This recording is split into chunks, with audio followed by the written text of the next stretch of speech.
El lunes se cumplen en Argentina 49 años del día en que las Fuerzas Armadas, en conjunto con los sectores patronales y con el apoyo de muchos de los partidos políticos patronales, la embajada estadounidense y los medios de comunicación dominantes, impusieron el peor de los muchos golpes de Estado sufridos en el país.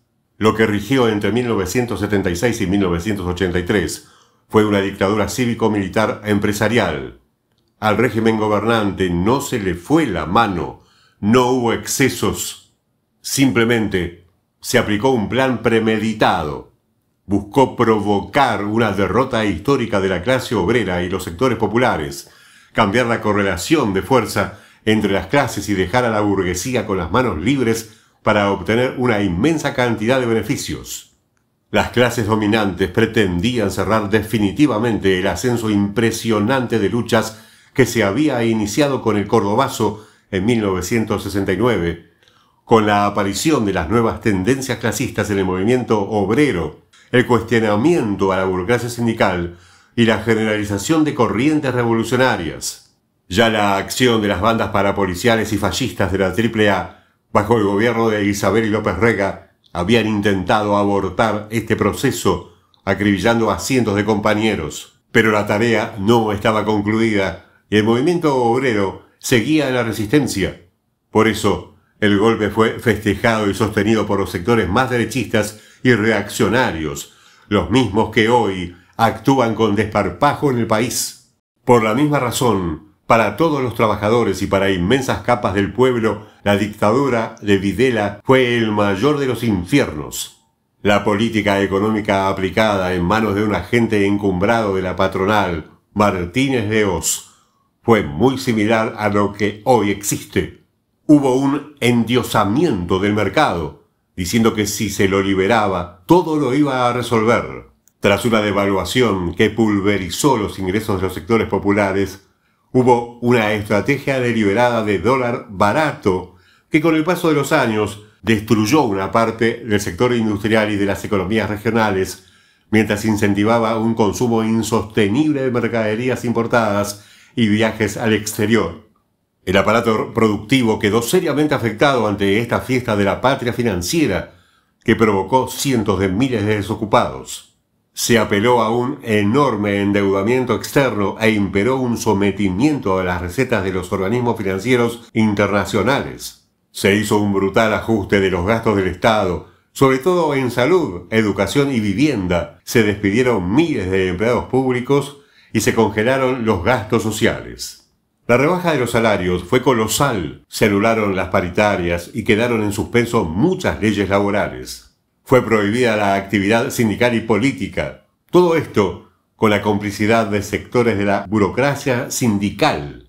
Pero la burguesía quería más, quería destruir definitivamente a la organización de la clase obrera, arrasar a sus organismos de base, masacrar a sus mejores activistas. Por eso colaboraron con los militares en la barbarie represiva. El terrorismo de Estado tuvo una acción criminal, con secuestros de miles de trabajadores y militantes populares que fueron hacinados y atormentados en cientos de campos de detención, tortura y exterminio, eliminados con un tiro en la nuca y arrojados a fosas comunes como NN o arrojados vivos al mar en los tristemente famosos vuelos de la muerte.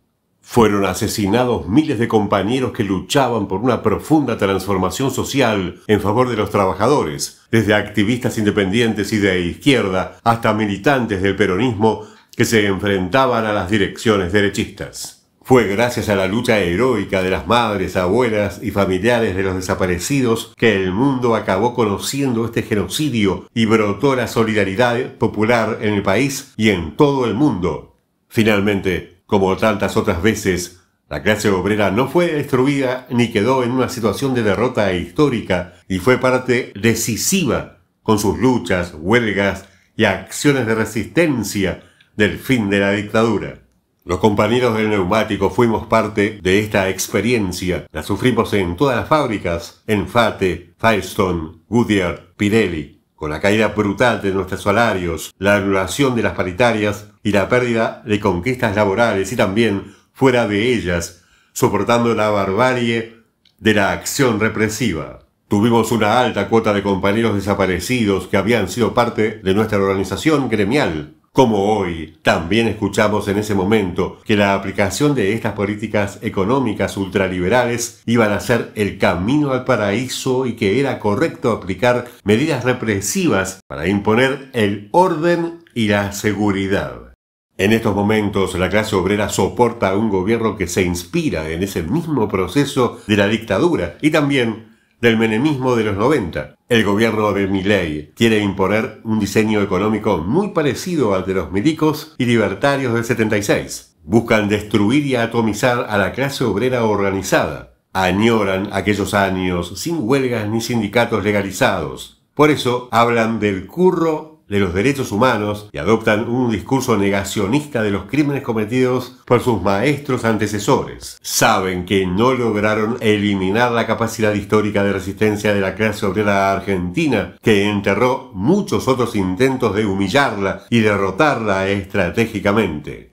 El 24 de marzo marchamos bajo esta perspectiva y recordamos a los caídos y haciendo el balance de a quien se enfrentó la clase obrera en aquellos años oscuros de la dictadura y a quienes seguimos combatiendo en este presente. Marchamos en una perspectiva independiente a todos los que colaboran con el gobierno de Milei y la represión de Bullrich en defensa de todos los trabajadores perseguidos. Nos consideramos los herederos de todos los que lucharon contra los atropellos a la clase obrera desde el clasismo para abrir camino a que las organizaciones obreras estén en manos de los trabajadores y podamos terminar con toda la burocracia. Sobre nuestros derechos no pasarán. Ayer, hoy y siempre. ¡Viva la lucha de la clase obrera! 30.000 compañeros detenidos desaparecidos presentes. Abajo el ajuste y la represión del gobierno de Milei. Unidos y adelante. SUTNA, Sindicato Único de Trabajadores del Neumático Argentino.